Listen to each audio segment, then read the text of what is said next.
in November. Alright, welcome back to the Listen Nissim show. I'm your host Nissim, and today we're interviewing Benni Khaykin from Germany. Yeah. Thanks for joining. Is it live? We're recording, but we're not live. Gotcha. We can.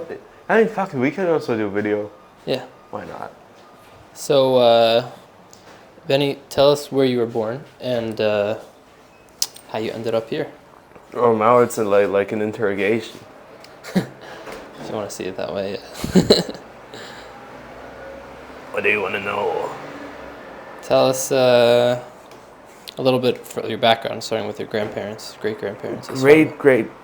Grandparents. Jesus Christ. I don't know. My great parents were Russian. I want to sit face to face. Yeah. Russian / Ukrainian and Belarusian, like basically all Soviet. The whole spiel. And then, yeah, my parents, both from Russia, came to Germany and met each other. Oh, wow. Well, why they choose And Germany? they cursed the world with me. Ah, God forbid. Seemed like a blessing. But why they come to Germany specifically? Pretty sure because Germany was like inviting Jews from the now fallen Soviet Union to come to Germany. Mm-hmm. And they were like, yeah, fucking let's do it. And like I think 2 years before that, my dad's family, like part of his family, came to Israel. So, and his friends. So he was like, let's also go away. Let's go to Germany. How many siblings did you guys end up being? I have 2 siblings. Older? Older and younger sisters. And what was life like growing up? Which city? Düsseldorf. Oh. Düsseldorf. Pretty normal. Like, I don't know. Jewishly, at least. Well, I still am in a Jewish community. I went to a Jewish elementary school. Oh, really? Yeah. And later, I went to a Jewish high school. Yeah, you're saying you went to a public school? Well, in Germany, high school is from 5th to 12th grade. So from 5th to 9th grade, I was in a public school. Then I was a year in the States, in the high school. And then I came back and went to the Jewish school, which was new at that point. So new that I could not go there before, as I was too old. And after my year in the States, I had to repeat a class anyway. So I just was like, fuck it. A year in the States? In the States, you said? Yeah. Like America? Yeah. Oh, well, what year was that? What grade was 2020. It was after grade 9. Between grade 9 and 10. And what was the reason for choosing? Dad lore. No, I was at the time a huge America fan. Why is my shirt buttoned up? That's your I style. look like a slut. A holy one. I doubt it. You're a piece of the divine. Someone in your family had a connection to America that you were able to get. No, it's just a program. Oh. We're filthy Jews, so we can pay it. Thank God. And so, okay, now you have 3 experiences to compare from. What was Jewish, Germany, American, and non-Jewish Germany? Jewish American. I mean, like just America. All right. I mean, you had 3 experiences. You Yeah. had Jewish German school. Yeah. I mean, Jewish school in Germany. Second, you had it was a Jewish school in America. No, just normal one. Oh, public school in America, high school. Yeah. And you had a public school in Germany experience too. Yeah. Which city did you end up in America? Indianapolis. Yeah. So, what? I guess I try to be more specific, as specific as possible. Um, which of the three was the most fulfilling experience? I don't know. Because they were different ages. It's just different. Like, believe it or not, the Jewishness did not play any role in anything. It was just Jewish people and. Yeah, it's just, well, the only difference is like they have kind of the same like retarded humor as me, and most of them also speak Russian. That's it. No, and that we all have like, we all learned about Judaism. We're all Jews, and so we can, do a bunch of jokes about it. That's the only thing that kind of connected us through Judaism. In your home, what was the tradition like? Did you do holidays or Shabbat rituals? No, as Soviet people, well, in the Soviet Union, people grew up very secular, Right. and we keep that tradition. It is also like a cultural thing. Right. Like, basically the only two things we actually celebrate are birthdays and New Year's Eve. January 1st, right? Or you mean Rosh Hashanah? No, December. Oh, December like 31st. Sylvester. Right. What were your passions and hobbies growing up? Besides for comedic humor? It's not really passion, it's just me being a dumbass. You mean like passions that stuck, or just generally shit? Or not. I did a lot of things, and I can tell you about the main ones. The main ones were aviation. Oh. I was really into aviation. Still am, not as much as before, but still interesting. Music. And what else? Oh yeah, and now like gym, bodybuilding. What about music?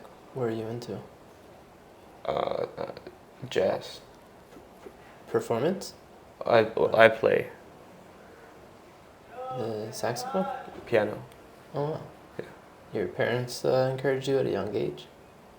Or was it your choice? Yeah, well, they, as Jews, I was kind of forced to play piano. And I was from a very young age, so it's basically like a language for me. It's just a thing I do. And when I was 13, they signed me up for a jazz camp, and it was fucking awesome. In Germany? Yeah, and I was like, hey, let's do it. And then it got more and more serious. And I was a little too serious about it for like 2 years. You mean too competitive? No, I just overdid it a little. It was really awesome. It was a very fun time, but not sustainable. And then I ended up burned out a little. And now I'm just taking a break. Do you carry any resentment? What? You carry any resentment? No, it's not resentment. It's just overdoing something. Mm-hmm. And for aviation, were you flying? Just Yeah. I was also flying for you, like glider planes. Working towards getting some certificate or license? No, just getting experience, and yeah, I don't know. Was that Indianapolis experience your first time in America? Yes. And how did it rub off on you?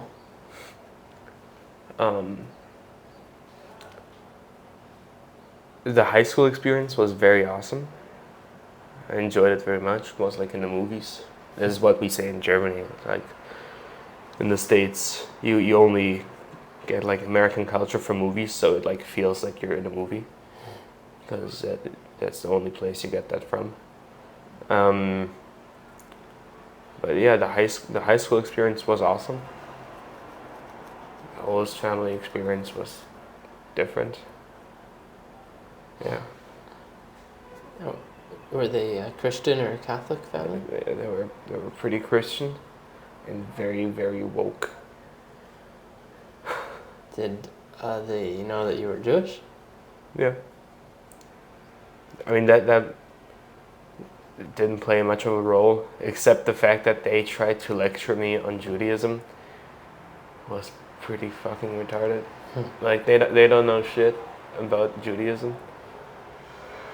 Yeah, they tried, like they were feeling super cultural whenever they're like, Happy Rosh Hashanah, and I don't know what is going on because I'm not Jewish enough to celebrate any of it.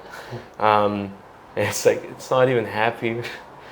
It's like, oh, and one time they tried to argue with me that I cannot be an atheist and a Jew at the same time, and that if I don't believe in God, it means I'm not Jewish.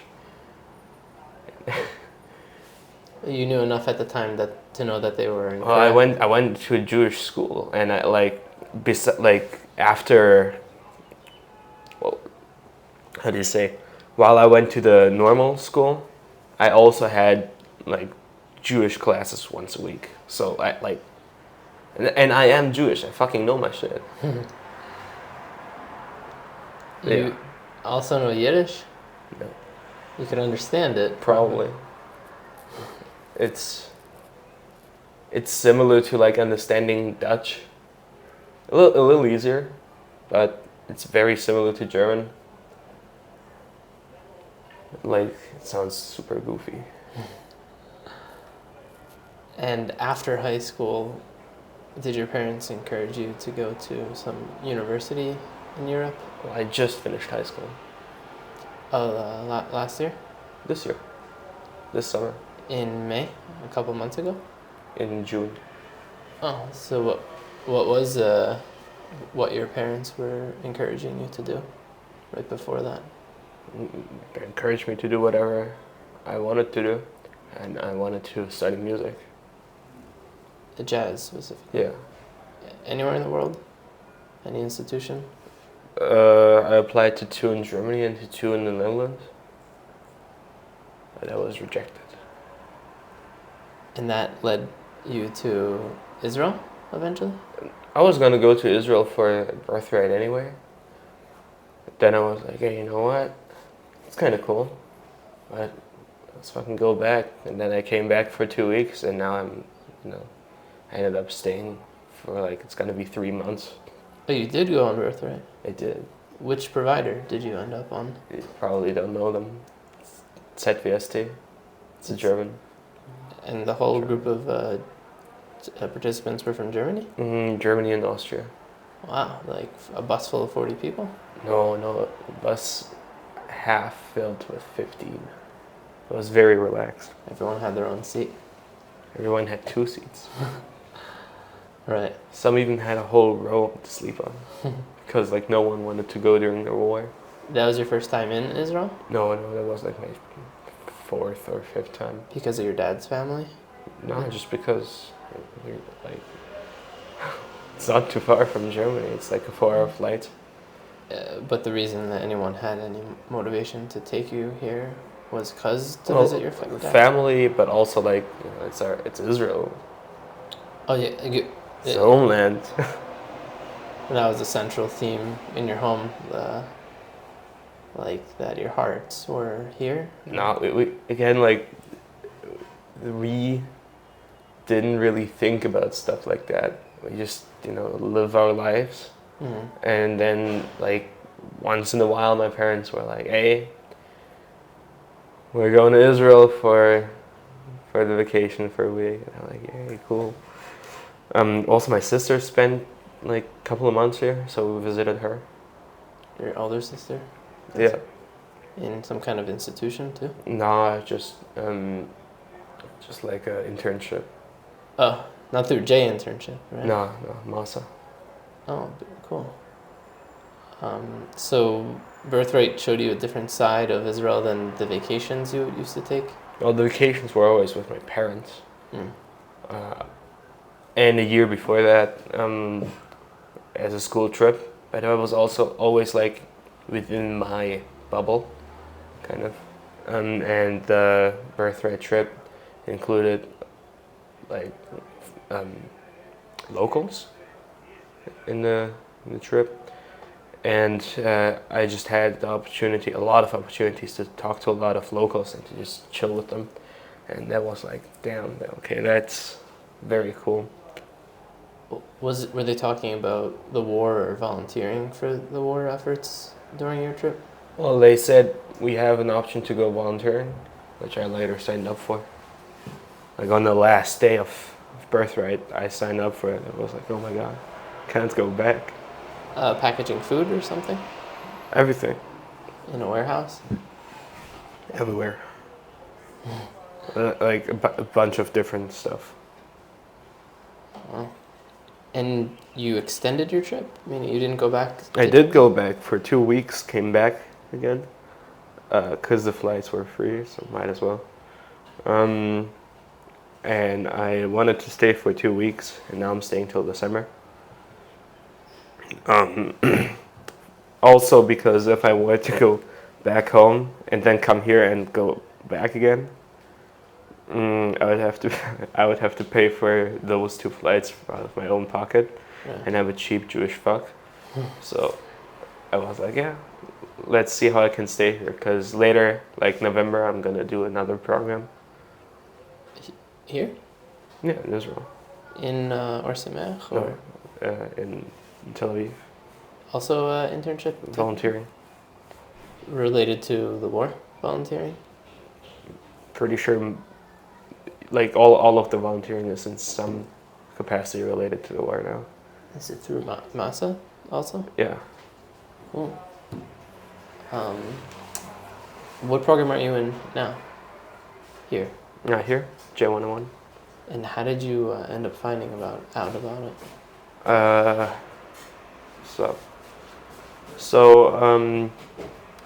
there is a very interesting individual here in Jerusalem. You might have heard of him, Jeff Seidel. Very awesome guy.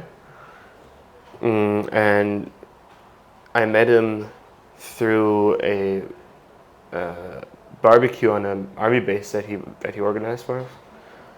And he basically kind of asked all of us, like, hey, what do you want? How can I help? And I was like, hey, you know how I can stay here a little longer? And he was like, yeah, you can probably stay in the yeshiva. Here, call this rabbi. I'm like, hey, dope. Called up, and I was told I can come here. Wow. And the J11 has some classes about Torah stuff? Well, yes, but not right now, because it's break. Right. But yeah, generally, yeah.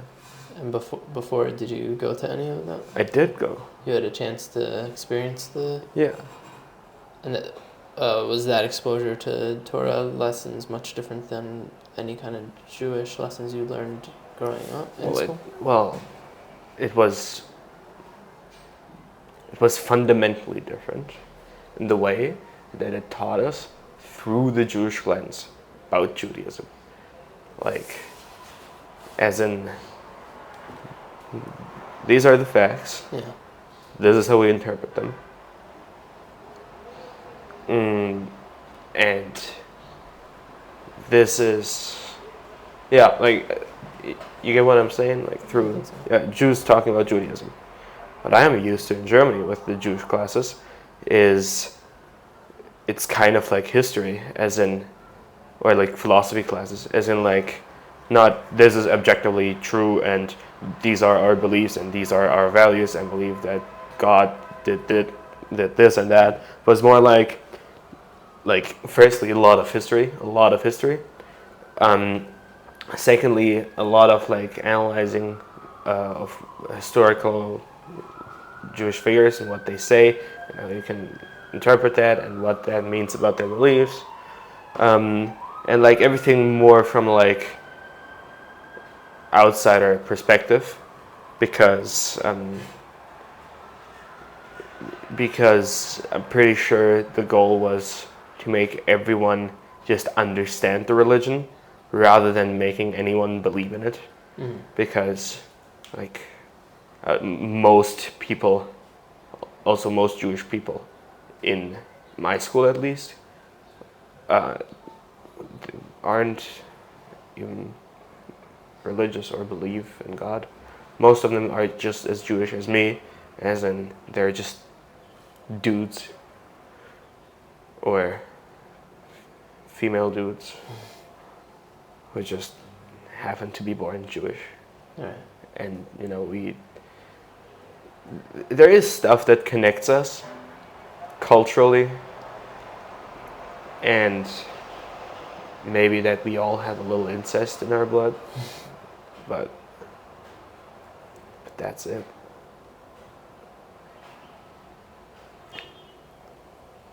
This has been your first yeshiva experience. Yes, definitely. Is there anything significant for good or for bad that you might take with you to Tel Aviv? Tel Aviv? Next month? Hashkafically, like in your outlook, philosophy, belief system.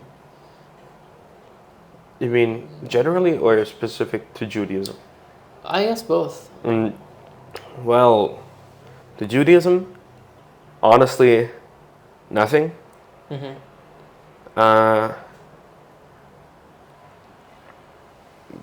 But mindset-wise, there definitely has been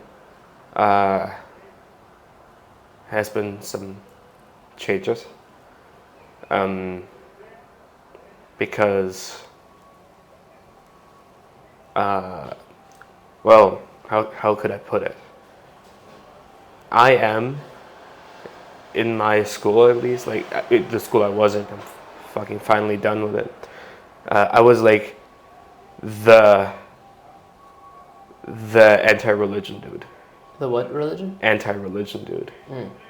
A lot of my friends too are also not real fans of religion, of institutions, religious ones, and just the structural beliefs. But I was particularly vocal about it, so vocal that I commented on a post from my high school and got into some real personal beef with the school principal. And now I'm in the yeshiva, which is like, yeah, basically kind of the one thing that combines everything I was trying to not stand for. So I went in with the mindset of, okay, you're not a big fan of religion, but just take this opportunity to kind of open yourself up, and as harsh as it sounds, and I don't mean it in a negative light, but like be comfortable being uncomfortable. And it fucking worked. I'm not comfortable here, despite me having been a pretty big religion hater. Yeah, like in the beginning, like it was also very, very uncomfortable because it felt like everyone was constantly trying to argue with me, and everyone was constantly trying to convert me. But now I just kind of blend it out as like, okay, no, this is not the yeshiva. These are just crazy individuals. It's your first exposure to like Hasidic-looking people with the whole garb and payas? Well, no, but it's the first time where I'm in an environment where this is the norm, which is well. I mean, I have been to the Western Wall and shit, but I mean, like living in such an environment, that is the first time. But I mean, I've seen some Hasidic Jews. Have you gone into the depths of Mea Sharim and gone to any of the tishes? To the what? The tishes, the when you go into the synagogue of the Hasidic Rebbe and they're sitting at the probably table. Gotta stay far away from the synagogues. That's also a little much for me. Yeah. It's the first time you're eating such kosher food on a consistent basis. I wouldn't really say I'm eating kosher food on a consistent basis. Here? Never. It's kind of hard to get non-kosher food in this part of Israel. Yeah? I mean, unless we're talking about blending milk and meat, but I'm talking about... Oh, well, in that case, I'm probably eating more kosher than not. Yeah. But I really don't care. I mean, Right. I mostly care that I just don't have my protein with me. But that's about it. Right. And I also miss cooking. I really miss cooking, and I miss my real kitchen at home with all my spices and all my cool ingredients. Well, what genres of food did you used to make? A lot of pasta, a lot of Asian shit. I don't know, basic shit, but I really enjoy cooking. And also, would you be looking to go back into music in your future? Well, I mean, I am a professional musician, so I kind of have to. Meaning it's part of your calling. What do you mean? When you say have to, you mean it would be a waste if you didn't? No, it's like, do you speak any other language besides English? A little Hebrew. Well, I play piano as well. Oh, well, but for me, it's like imagine you just can't speak Hebrew with anyone. Like after a while, you just kind of want to. Right. You're like, damn, I need to speak and hear some Hebrew. Goddamn, I need to interact with people in Hebrew. That's like what I have with music, except for the fact that I also make money off of it, and I really like money. Yeah. Through playing at gigs, like. Yeah, gigs. I'm the house pianist in a jazz club in Germany called Domicile. Look it up. And come by. Meaning I play pretty regularly there. I teach, I compose, and sometimes I do random projects. Do you have any published work online? I have some audition videos, but nothing I would want to put out on Spotify. I have some compositions, but in order for me to put them on Spotify, I need to record it properly in a proper studio, which is really expensive and a bit cheap. And I wouldn't want to do it for any financial profit. I just want to do it just because it's cool. Right. If I eventually get the chance to properly record something, I'll definitely put it on Spotify. So far, I'm playing more live than recorded. Who is calling me? Have you found any keyboards on campus here? No, sir. Well, there was one dude who had like a tiny MIDI keyboard, but I mean that's not. Like I played around a little, but nothing I can sit and practice on. Maybe if Yehuda Sussman, the guy who just got the chair from here, maybe if he's still in his room, I can take a clip of you playing. Oh hell yeah, sure, can do that. I haven't practiced in a really long time. I think that's it for the questions. I think. Really? Okay. One question, maybe last one, maybe where you might think you see yourself in 3, 6, 9 months from now. Months? Or a year from now. It's hard to see. It's not so clear. No, it is. I can tell you where I would like to see myself. Cannot say at all where I'm going to be, but I can say where I would like to be. I would like to be here in a couple of months from now. Oh, wait, this is... I need to take this for a second. Yeah, no worries. Привет. Алло? Я могу тебе через минуту перезвонить?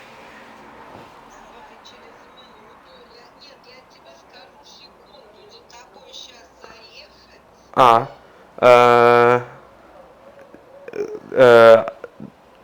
ты далеко отсюда?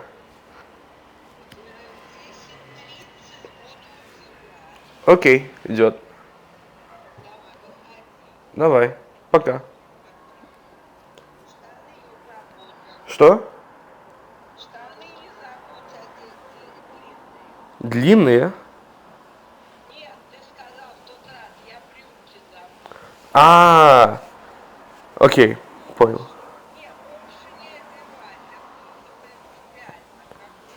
Окей, давай, пока.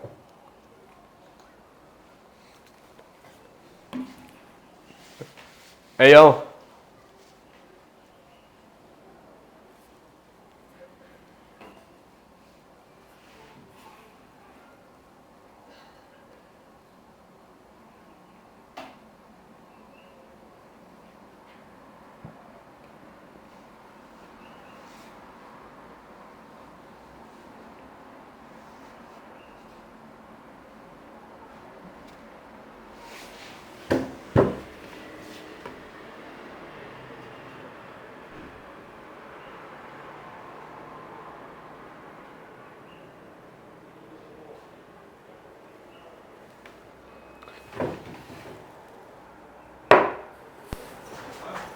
Oh, sorry. Only pianists can do that. With a pinky. Ooh. Oh shit. You need some help? Yeah, I'll just put it in front of you. Dope. You want to grab this side of it? Be extra careful.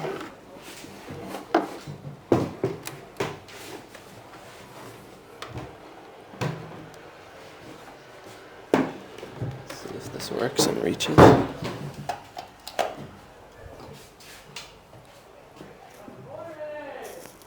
Gets on this side. So let's pull the table closer.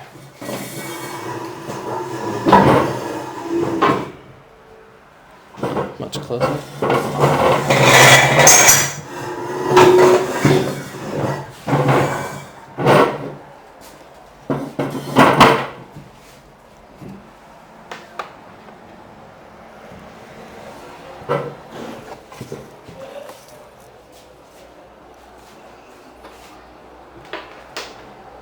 Grab it.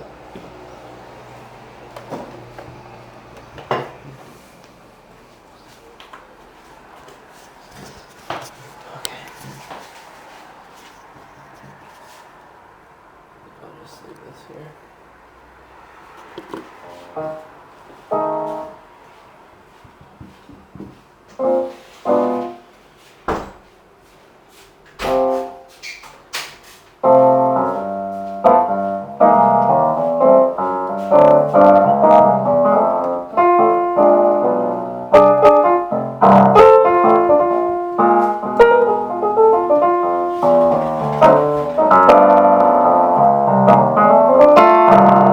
Should I play? Yeah. Or is, It's only one sound.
Thank you, bro.